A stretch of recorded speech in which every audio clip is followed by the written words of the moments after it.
আমি দিদিকে কখনো ক্ষমা করবো না, কখনো না। মজুদের ভিখিরি বানিয়ে দিল। মজুরা তো ভিখিরি নয়, ওরা ওদের অধিকারের টাকা চাইতে গিয়েছিল, অধিকারের টাকা চাইতে গিয়েছিল। ইয়েস, অধিকারের নাম করে ওরা জমায়েত করতে এসেছিল,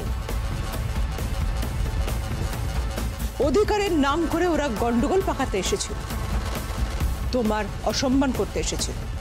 কাল যদি সিকিউরিটি গার্ড না থাকতো, ভেবে দেখো তো কি হতে পারতো, কত কিছু হয়ে যেত। মেবি ওরা তোমার গায়ে হাত তুলতে পারতো, তাই না ভাই? তোমায় মেরে ফেলতে পারতো।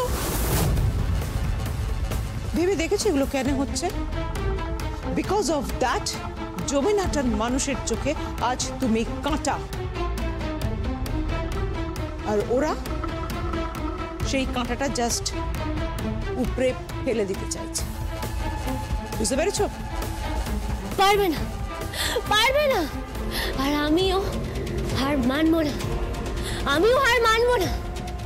পুরো জমিনহাট ওই শোলক মুখার্জি, এমনকি আমি আমার মায়ের সঙ্গে লড়াই করব যদি আমার মা আমার বিরুদ্ধে যায়।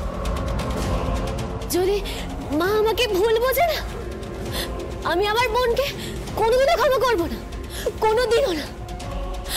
আমি আমি আমার মাকে খুব ভালোবাসি, হ্যাঁ খুব ভালোবাসি। আমি আমার বোনকেও ভালোবাসি।